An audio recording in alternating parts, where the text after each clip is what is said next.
Hey, what's up YouTube? I'm going to do a quick DIY video on how to rebuild your front suspension piece by piece.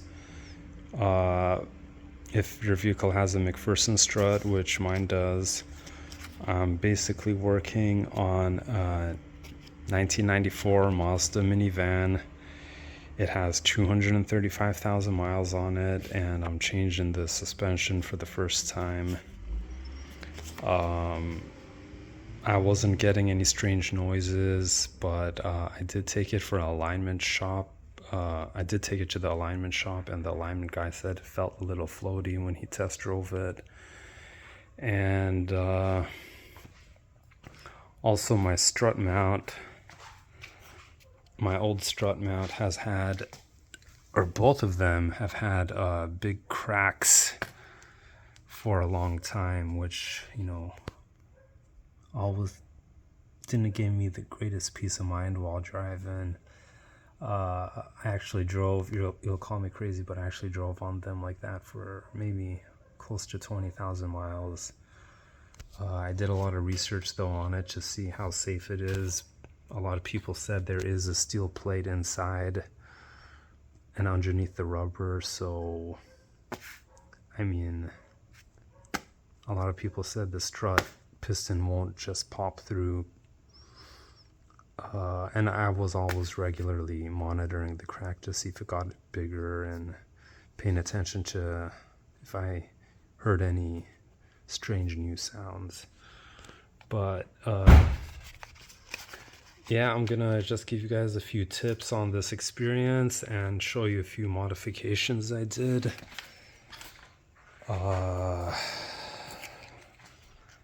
So basically, if you have a MacPherson strut assembly and you don't hear any weird noises, it could be tricky to notice the gradual decline in performance over time because you have the coil still absorbing a lot of the road irregularities and bumps. So it would be a good idea if you're just curious to see, if it needs replacement, take it to an alignment shop or have a friend who knows about cars test drive it and see their opinion. But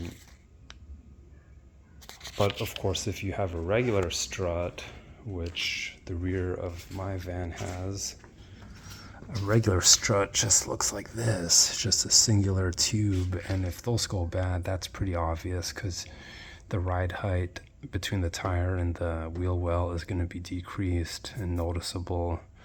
And then you can press down on the bumper and see if it's bouncy. If it comes back, and bounces a couple times, then that means it's bad.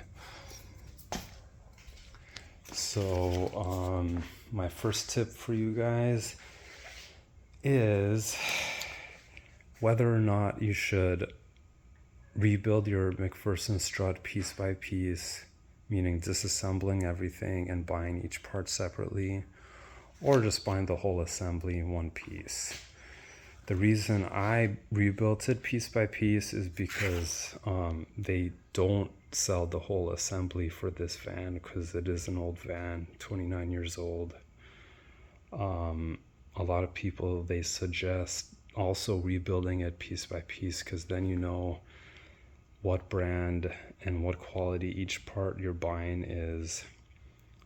I did read a lot of stories about people who buy the complete assembly and right off the bat it just performed worse than their 15, 20, 25-year-old suspension. And if they were lucky, it performed better, but it didn't last more than like 20,000 miles. But yeah, if you don't plan on keeping the car long, I mean, you could do that because it is persuasively convenient and easy to change and cheaper than buying piece by piece. So basically, I bought everything separately and I spent about $320. So I got the strut, the boot, that beige part, that's the boot dampener, and then the strut mount, and I just painted that metal, they call it a upper spring sheet. So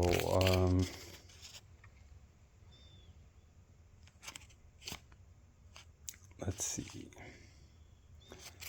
So one modification I did is, and one commonly overlooked piece in a suspension rebuild, is your coil spring seat. So this basically goes onto your strut, and then your coil goes on, and it sits on it, and it reduces the metal to metal contact. And that also reduces road noise and prevents the paint from eventually rubbing off and then rusting. So most vehicles, they have upper and lower coil spring seats. And if you never took apart a suspension before, you might think you bought all the parts, like the coil, and the strut mount, and the boot. But then once you take everything apart, you realize, wow, my coil spring seats are really shot. And then what do?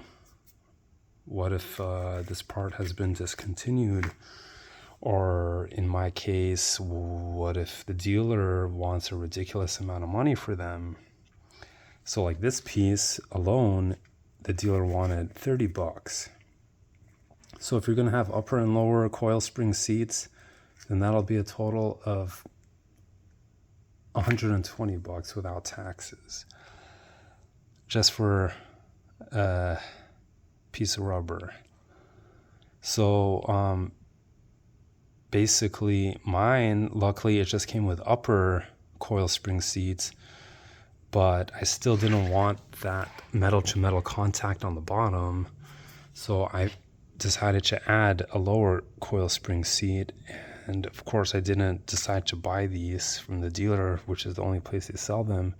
So I decided the heater hose mod, which I discovered online a lot of people do if they have a classic car and their coil spring seats are discontinued, or the dealer just wants to charge a ridiculous amount of money. Or another common time people use heater hoses on their coils is if you're into like souping up your car, like drifting or drag racing, or just driving a low rider. A lot of those people, they have stock coil seats that are real high, like 1 or 2 inches high. So if they want to lower their car, they'll take the coil seat out and they'll just put the heater hose on the top and or bottom of their coils. So let me show you what it looks like. So as you can see here, see, I put the hose on the top part of the coil and on the bottom. And yeah, when I was compressing the coil, the bolt for the compressor, it scraped the hose a little bit. So I just patched it up with a little silicone, RTV silicone. But yeah, I can't wait to see how much of a difference this will make with road noise and ride quality. The other tip I wanted to give you guys, if you don't want to use this heater hose method, you could try to repair your coil spring seat or go to the junkyard and find a better condition one. In my case, this is what my coil spring seat looked like after 29 years, 235,000 miles. So this wasn't really in any condition to be repaired. I went to the junkyard. I found a van with my same coil seat, but it was 3 years newer. It was a 97.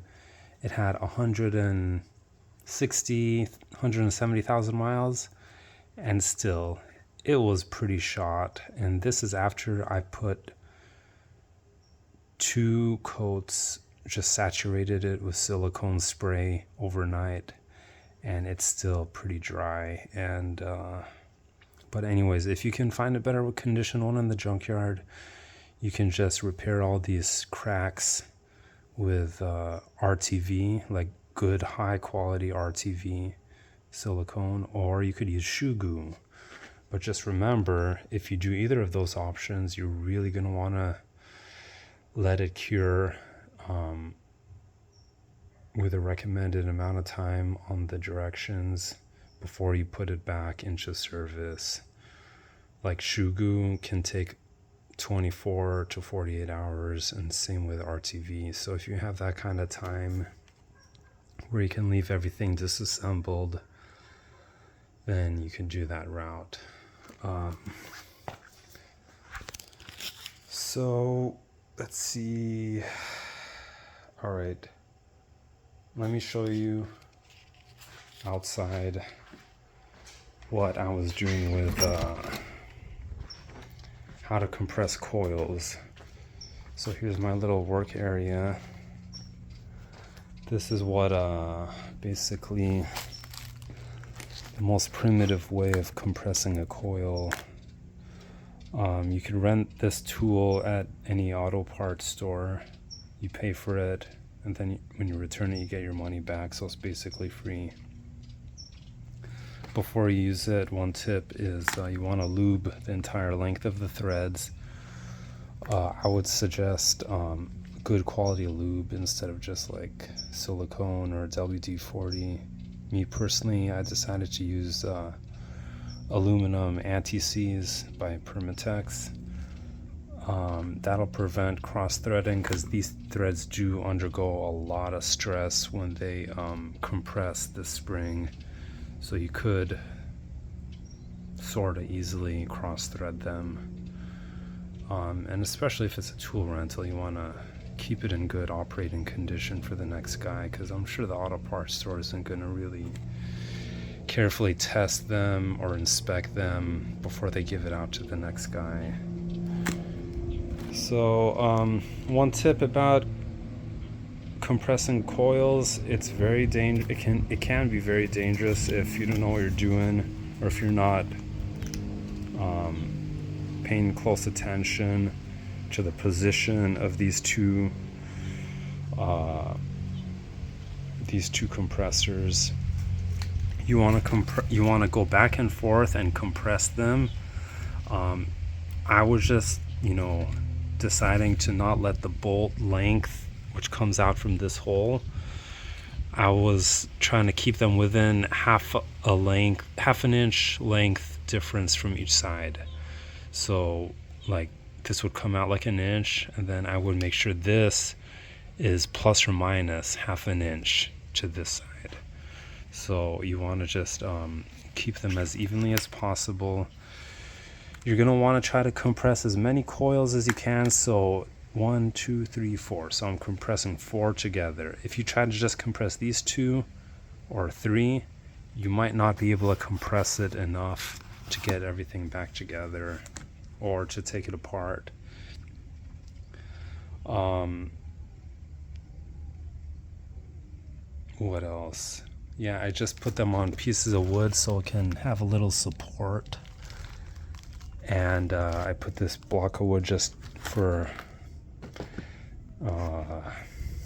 sort of a shield in case anything goes wrong, even though it'll probably not do anything. But and I would highly recommend you use the impact gun.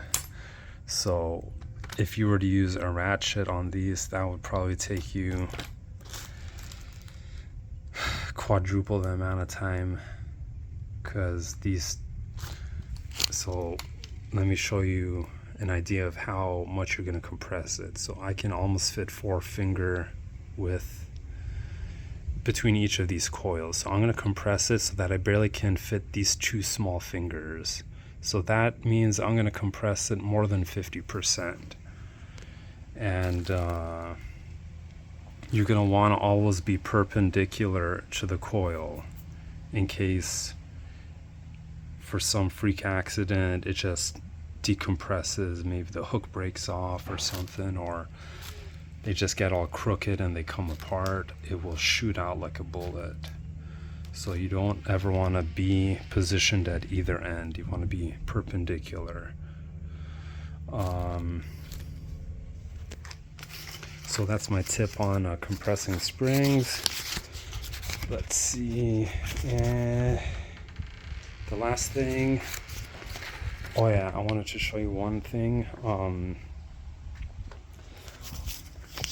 For the heater hose mod, basically I put a clamp on one end. Of course you can only put it on this end, not here, because this is going to be touching metal, so you don't want the clamp rubbing against the metal hat that it's going to go on top of, or the strut. So I put it over here, and I basically soaked this with silicone paste in order to slip the hose on easily, and also to keep it just softened from drying out over time. You want to use silicone, not grease, because of course rubber does not like grease or petroleum. It's going to definitely disintegrate it over time. So you want to use silicone spray or silicone paste, which is the same as dielectric grease.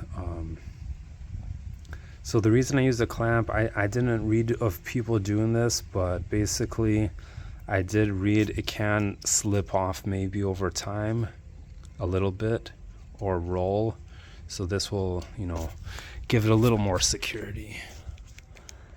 And yeah, I was kind of low on clamps, so I had to use this one, the one that you can tighten with your hand. But I basically made it so that it won't really hit this coil when you're driving.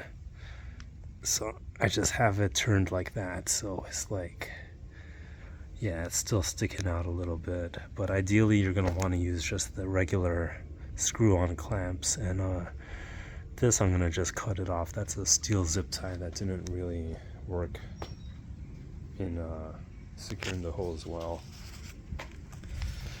But the last tip I wanted to give you guys is torquing the center strut bolt, which is very important. You don't want to over tighten it. You don't want to do all this work and then end up messing the bearing of your new strut mount because you over torque the bolt. So I'm not a mechanic, like for a living. I just do this as a hobby.